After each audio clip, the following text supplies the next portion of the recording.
Alright, go. Take one. Expectations versus Reality by Allie Brosh. The other night, I randomly decided that it would be a good idea to watch a horror movie. For some reason, I thought that everything would turn out okay, even though I hadn't watched a horror movie in years. Exactly because nothing is ever okay after I watch a horror movie. But on that night, for no particular reason, I felt like I could handle it. Immediately after I turned off the TV, a feeling of apprehension welled up inside me. I could feel my psyche organizing what I'd just seen into a highlight reel that will be freely embellished by my own imagination and then called upon to torture me for the rest of my life.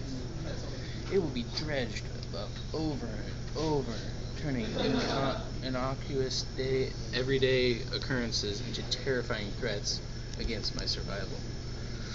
Every noise that is not immediately identifiable will make me think that there's something in my house that's trying to kill me. I know that this will happen because it's happened before. In hindsight, there was no absolute reason to believe that it would not happen. But for some unknown reason, I ignored a lifetime's worth of cautionary evidence and pranced merrily onward into the unavoidable consequences. Blind optimism and impulsivity often cause me to ignore logic and instead make decisions based on a hopeful projection of what's going to happen next. It's like I forget everything I've ever learned about the things that generally don't end up well when I do them. And when I somehow surprised when things don't happen the way I expected, take dancing for example. Despite hours spent watching instructional YouTube videos, I still lack the ability to move my body in a way that does not resemble a structurally unsound robot.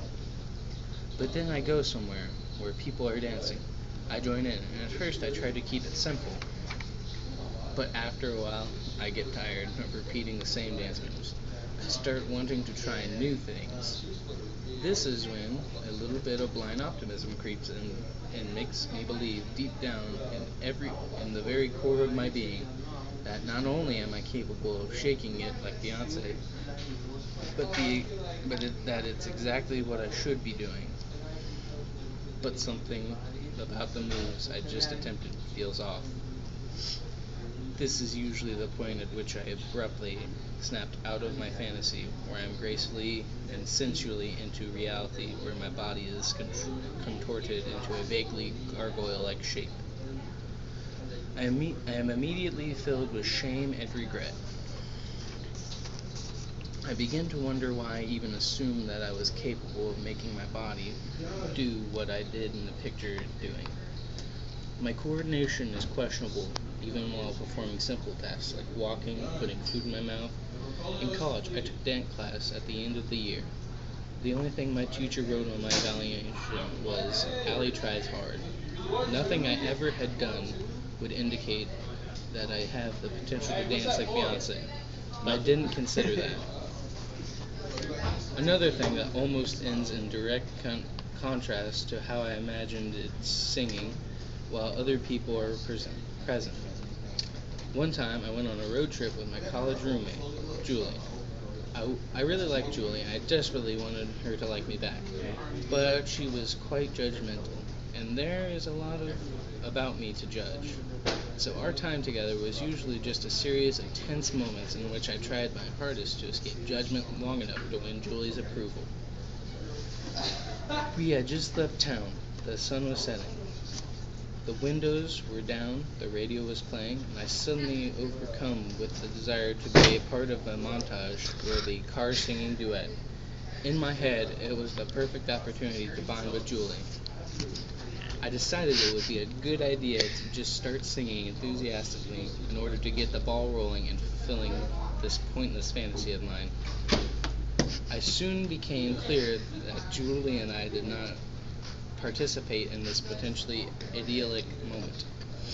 My enthusiasm imploded, leaving behind a black hole of awkwardness and insecurity. But I knew that if I stopped singing and just sat in silence, it would alert Julia to the fact that I was feeling awkward and insecure. I had to pretend that I was unaware of this awkwardness I'd caused. I had to keep singing. I mumbled the rest of the song quietly, turning my head toward the window and give the illusion that sudden reduction in volume was due to the sound waves being impeded by my head, not because I was embarrassed. This discrepancy between the way I imagine things unfolding and how they actually happen is most dramatic. When I overestimate my ability to perform a pointless feat of athleticism, I'll walk past a low-hanging branch and be struck with an irresistible desire to see if I can jump it and touch it with my face. I'll see something heavy lying on the ground and suddenly need to know if I can pick it up. There are absolutely no tangible benefits to do these things, but the consequences are often significant.